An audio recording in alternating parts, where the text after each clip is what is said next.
masih membahas Boruto episode terbaru yang kali ini masuk ke episode 224. Episode ini akan rilis pada tanggal 14 November 2021 dengan judul Legenda Kucing Mengerikan. Namun sayangnya, per hari Jumat tanggal 5 November 2021 belum ada konfirmasi resmi terkait arti dari judul ini, dan sampai saat ini pun belum ada sinopsis resmi dari episode ini. Karena itulah gue akan membahas arti dari judul episode ini, fakta dari kedua petarung hingga prediksi pemenang dari pertarungan. Baiklah, inilah Manga Misteri segmen investigasi. Legenda Kucing Mengerikan, inilah judul episode kali ini. Belum ada konfirmasi apa arti yang sebenarnya, sehingga muncullah beberapa spekulasi yang tiba-tiba masuk begitu saja. Dan dari banyak spekulasi yang muncul, ada dua yang mungkin paling mendekati dengan kebenarannya. Pertama, episode 224 akan menceritakan Pichu ekor 2 atau yang lebih dikenal dengan sebutan Matapi atau Nibi. Dia adalah salah satu Pichu yang berbentuk kucing. Tidak heran para penggemar menghubung-hubungkan episode ini dengannya. Namun, seperti yang kita tahu, para Pichu sekarang telah berada di dalam tempat yang tidak bisa dijangkau oleh siapapun kecuali Naruto. Mungkin sampai sekarang masih belum diketahui pasti di mana para Pichu berada. Bahkan sekelas Momoshiki saja tak bisa mengetahui keberadaan Pichu. Jadi, akan mustahil dia tiba-tiba muncul begitu saja di tengah-tengah ujian. Kecuali kecurigaan fans soal Wasabi sebagai sang Jinchuriki Nibi benar adanya. Dilanjut, jika ini terbukti benar, maka episode 224 sudah bisa dipastikan akan menceritakan Nibi. Teori kedua mensuguhkan kekuatan yang sebenarnya dari Isuno Wasabi dan penjelasan detail terkait klan Wasabi. Ingat ya, klan Wasabi bukan klan Isuno. Daripada Nibi yang belum tahu di mana keberadaannya, teori ini mungkin lebih mendekati dari kebenarannya, mengingat kekuatan Wasabi adalah cakra kucing atau yang sering disebut Neko Kaburi. Bicara soal Neko Kaburi, jutsu ini banyak ragamnya. Karena itulah gue akan membahas tuntas jutsu ini. Tapi sebelumnya gue akan bahas dulu fakta menarik soal Wasabi lengkap hingga kemampuannya. Isuno Wasabi adalah salah satu ninja berbakat di era Boruto dan juga salah satu teman Boruto di akademi. Di awal kemunculannya, ia sempat membuat heboh para penggemar lantaran kekuatannya mirip dengan Kiba. Hal ini berbuntut pada kemunculan teori yang mengatakan jika Wasabi adalah anak dari Kiba. Lama tak terdengar, akhirnya nama Kiba pun muncul di anime Boruto di dalam cerita yang khusus menceritakan miras Saradobi. Saat itu di sebuah kota sedang terjadi konflik panas antara pemuja anjing yang dipimpin oleh Kiba melawan pemuja kucing yang dipimpin oleh Tamaki, yang tak lain adalah pacar Kiba. Ingat, di sini mereka masih pacaran, belum nikah, apalagi punya anak. Dengan bantuan dari Mirai, akhirnya Kiba dan Tamaki pun akur kembali dan menjalani kisah percintaannya lagi. Sampai sekarang pun belum ada konfirmasi dari Kishimoto terkait hubungan dua pasangan ini dengan Wasabi. Namun, apabila kita lihat hubungan antara Kiba dan Tamaki yang belum menikah di era Boruto, maka bisa dipastikan jika Wasabi bukanlah anak dari Kiba. Ya, walaupun ada kemungkinan mereka hamil di luar nikah, atau Kiba punya hubungan dengan wanita lain ataupun beberapa opsi lainnya, entahlah. Setelah kita mengetahui fakta jika Wasabi bukanlah anak dari Kiba, pertanyaan lainnya pun langsung muncul. Siapakah orang tua Wasabi sebenarnya? Dan lagi-lagi belum ada konfirmasi resmi terkait orang tua anak ini. Namun setelah kita korek lebih dalam, ternyata ada keunikan di dalam nama Isuno Wasabi. Sebagian kalian pasti berpikir jika Isuno adalah nama dari sebuah klan atau keluarga. Tapi ternyata faktanya bukanlah demikian. Isuno hanya sebuah nama panggilan dan Wasabilah nama dari sebuah klan. Ini sama seperti Boruto yang dipanggil Uzumaki atau Sarada yang dipanggil Uchiha. Hal ini masih menjadi misteri, tapi mungkin ada hubungannya dengan klan Wagarashi yang sudah berpuluh-puluh tahun menjadi musuh dari klan Wasabi. Sekarang kita analisa kekuatan Isuno Wasabi. Pengaktifan Neko Kaburi ini adalah teknik khusus yang dimiliki oleh Wasabi. Sekilas, teknik ini mirip dengan Shikyaku no Jutsu, kepunyaan dari klan Inuzuka, karena mengubah sang pengguna menjadi liar seperti hewan. Tak heran para fans menghubung-hubungkan Wasabi dengan Kiba. yang hampir mirip saat mengeluarkan kekuatannya. Pertama-tama, Wasabi akan mengenakan tutung jaketnya, dilanjut mengeluarkan gulungan kertas. Sambil memantrakan skill tangan, tubuhnya akan diselimuti cakra dan mendapatkan atribut kucing, mulai dari telinga, ekor, dan cakar yang memanjang. Lahirlah sang monster kucing Wasabi Zuno. Dengan mengeluarkan teknik ini, kecepatan dan indera penciumannya akan meningkat drastis, layaknya seperti kucing.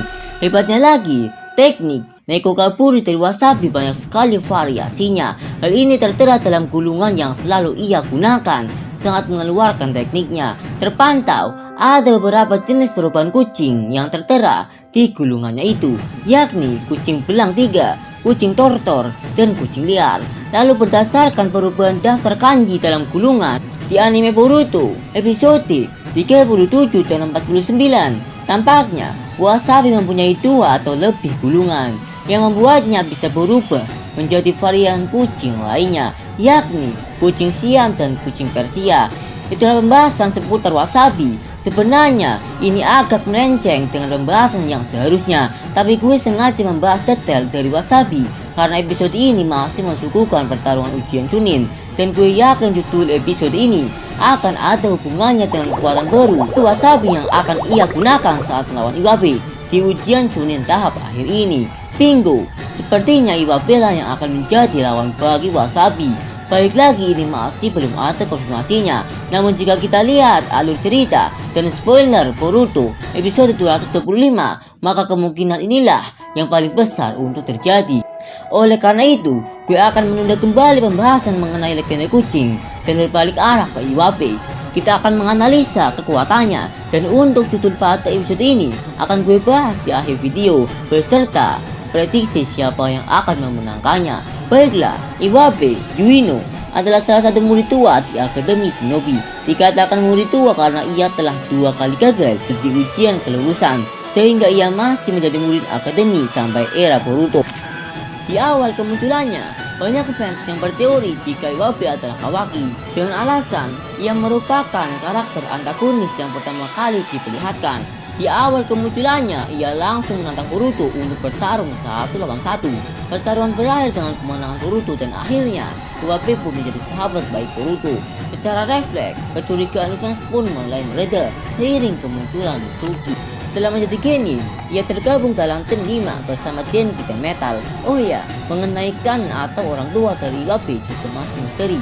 Namun ada satu hal yang menarik, yaitu perkataan dari Iwabe jika kakeknya telah dibunuh oleh Mitsukage. Ya, sekali lagi ini masih jadi misteri. Kita langsung masuk aja ke analisa kekuatan Iwabe. Iwabe adalah murid yang telah 2 kali gagal di ujian lulusan karena ia tidak begitu ahli dalam ujian tulis. Berbeda dengan ujian praktek yang merupakan murid dengan rata-rata tertinggi. Senjata andalan dari Yuino Iwabe adalah Cho dan Fumi Shuriken. Elemen dasar yang ia miliki adalah elemen tanah. Ini membuatnya bisa mengeluarkan dinding tanah dan balu toton. Iwabe juga bisa menggunakan Cho miliknya untuk memanipulasi elemen tanah tanpa menggunakan skill tangan sedikitpun. Selain itu, dia juga terlihat mahir dalam menggunakan shuriken, teknik pergantian tubuh, hingga teknik cukup gaib yang pernah ia tunjukkan saat melawan Boruto. Nah, itulah pembahasan soal peta kekuatan Wasabi dan Iwabe. Kita lanjut ke prediksi siapa yang akan memenangkan pertarungan ini. Jika kita lihat dari analisa yang udah kita bahas tadi, kekuatan dari pertarung ini cukup seimbang. Tapi ada satu kelemahan dari Wasabi yang membuat pertandingan mungkin akan sedikit mengarah ke Iwabe. Pasalnya, teknik kucing dari Wasabi sangatlah menguras banyak cakra. Jika ia tak bisa mengontrol kekuatan dan cakranya sebelum ia mengalahkan Iwabe, maka sudah bisa dipastikan ia akan kalah. Namun entah kenapa, tiba-tiba gue keinget sama Naruto ketika ujian Chunin lawan Neji. Kala itu Naruto hampir kalah dari Neji saat cakranya habis. Mendadak cakra Kyuubi-nya muncul dan membantu Naruto mengalahkan Neji. Sepertinya memang akan ada kejutan di tengah-tengah pertarungan. Kejutan inilah yang membuat Wasabi bisa mengatasi kelemahannya, membalikkan keadaan, dan memenangkan pertandingan. Dugaan ini semakin kuat setelah judul anime Boruto episode 224 yang akan menayangkan pertandingan ini adalah legenda kucing. Dari semua karakter di anime Boruto, judul ini lebih cocok ke arah Wasabi. Sebelumnya Otoko bahas jika kemungkinan Wasabi ada hubungan dengan iblis sangat kecil. Jadi, judul episode ini kemungkinan akan ada sesuatu yang baru, entah itu karakter atau kekuatan. Dari teori yang berkembang di kalangan fans, Wasabi akan mengeluarkan hewan kuriosa yang berupa monster kucing. Ada juga yang berteori jika Wasabi akan menjadi monster kucing itu sendiri. Dan terakhir, ada juga yang berteori jika legenda monster kucing ini ada hubungannya dengan para pria misterius yang sedang dikejar oleh Boruto dan Mitsuki. Nah, itulah pembahasan lengkap mengenai Boruto episode 224. Kita tunggu aja arti sebenarnya dari judul episode ini dan siapa yang akan memenangkan pertandingannya. Sebagai pelengkap, gue akan membahas spoiler Boruto episode 224 berdasarkan manganya. Lanjutkan episode kemarin. Setelah Kode membuka tabung kontainer, Eda akhirnya keluar dari kontainer tadi. Di situ terlihat tubuh Eda muncul sebuah tanda hitam yang tak lain adalah milik Kode. Ia sengaja memasangnya untuk berjaga-jaga. Setelah itu, Eda berjalan maju dan Kode pun menyapa. "Pagi Eda, namaku Kode. Maaf, sudah mendadak membangunkanmu." Namun bukannya menjawab, Eda justru terus berjalan tanpa memperdulikannya. Merasa tak terima karena dicuekin, Kode langsung mengangkat tangannya dan menaruh jempolnya di atas tangan kirinya yang terdapat tanda hitam yang terhubung dengan tanda hitam di tubuh Eda. Secara bersamaan muncul cakar milik Kode dan menusuk tubuh Eda. Lalu Kode berkata, "Jangan bergerak, kau bahkan tak mau mengucapkan halo. Aku datang ke sini untuk berbicara denganmu. Tapi jika kau tak menghiraukanku tak apa, aku akan membunuhmu." Eda menengok lalu berkata, "Cobalah kalau kau bisa." Mendengar jawaban dari Eda, Kode pun semakin marah. Ia langsung berniat untuk menaikkan ibu jarinya. Namun tak sama seperti sebelumnya, tiba-tiba gerakannya terhenti. Dalam hati dia bertanya, "Apa ya? Aku tak bisa menggerakkan tanganku? Atau lebih tepatnya, tanganku tak bisa bergerak semauku." Lalu Eda berkata, "Lihatkan, kau tak bisa melakukannya." Setelah itu, Eda kembali berkata, "Maaf Kode, aku bahkan tak menghiraukanmu. Kau lihat, aku sudah tidur begitu lama. Jadi, aku khawatir nafasku berbau tak sedap. Antar dia ke bar. Saat sudah selesai, aku akan bergabung dengan kalian." "Baiklah," ucapku. Kemudian Eda pergi ke kamar mandi untuk sikat gigi, sedangkan Book mengatakan Kode menuju ke bar. Sesampainya di sana, Kode langsung bertanya padaku, "Bagaimana menurutmu? Apa dia tertarik padaku?" Book menjawab, "Betul, kau sudah terjebak dalam mantranya." Kode membalas, "Ya, semakin lama aku menunggu, jantungku berdetak semakin kencang." Book kembali membalas, "Dasar bodoh, bukan itu maksudku. Itu adalah kekuatannya. Eda telah mencuri hatimu." "Kekuatan?" ucap Kode. Book kembali berkata, "Benar, itulah alasan kenapa kau tidak bisa menyerangnya." Kode membalas, "Itu namanya dibesar-besarkan." Setelah menunggu lumayan lama, akhirnya Eda pun datang. Kode pun langsung berdiri menyambut Eda dengan raut wajah terpukau. Lalu Eda duduk untuk memulai obrolan dengan Kode. Kode langsung bertanya, "Sebenarnya seperti apa kekuatanmu?" Eda menjawab, "Kita anggap saja ada kamera pengaman di setiap dunia ini dan kau bisa mengaksesnya kapanpun kau mau." Kode kembali bertanya, "Apa kau bisa melihat mereka sepanjang hari?" Eda menjawab, "Ya, tapi sebagian besar aku sangat bosan, walau terkadang aku melihat sesuatu yang menarik." Kode bertanya lagi, "Benarkah? Jadi, apakah ada sesuatu yang menarik baru-baru ini?" Eda menjawab, "Ya, aku melihat cukup mati. Kemudian, jiwa Isiki mendatangimu. Sepertinya dia bicara lumayan lama, jadi aku berhenti mendengarkannya." Kode berkata, "Wow, bagaimana cara kerjanya?" Eda menjawab, "Rasanya seperti kesadaranku berpindah di tempat itu.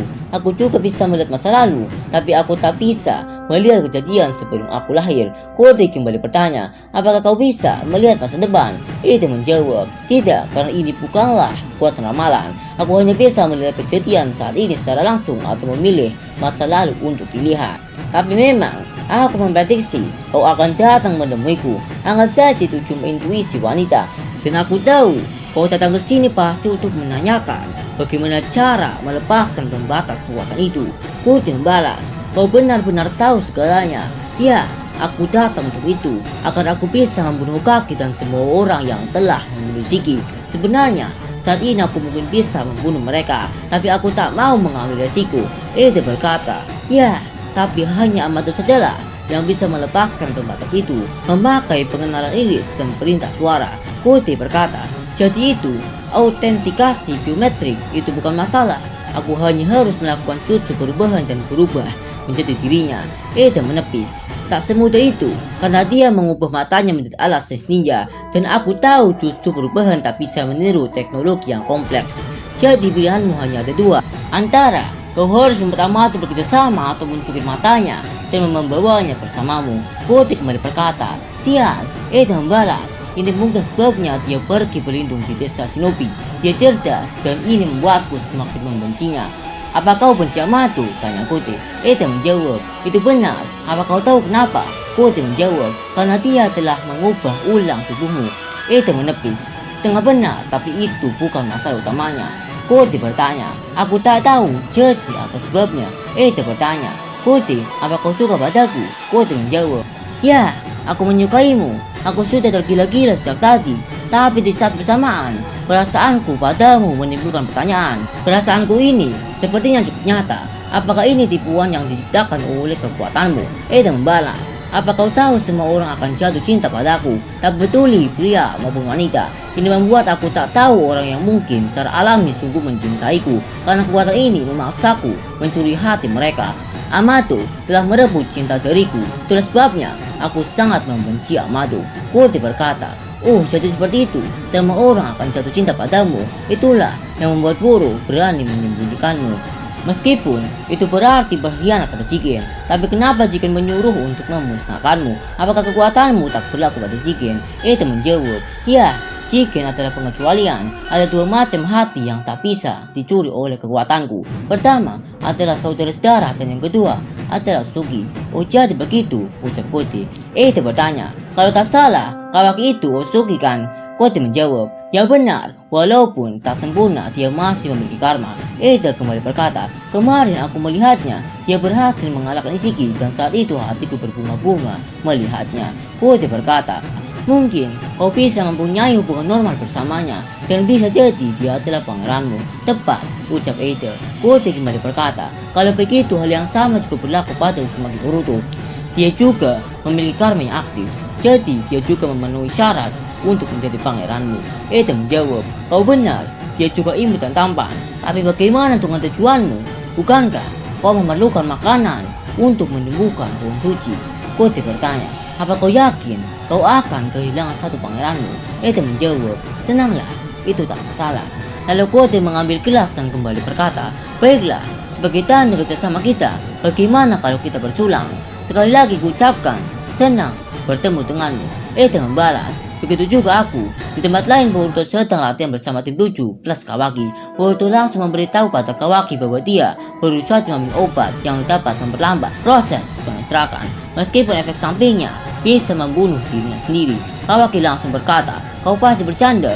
Bagaimana dengan rencanamu untuk menanamkan karma pada tubuh Jigen jika kau mati sebelum kita bertarung dengannya? Karena obat aneh itu semuanya akan jadi percuma. Di saat Boruto dan Kawaki sedang berdebat, di sini terlihat Sarada yang sedang fokus latihan. Namun karena suara perdebatan mereka berdua, Sarada pun tak bisa fokus konsentrasi. Akhirnya, ia menyuruh Kawaki dan Boruto agar cepat diam dan jangan mengganggu. Tapi, ocehan Sarada tadi tak digubris oleh Kawaki.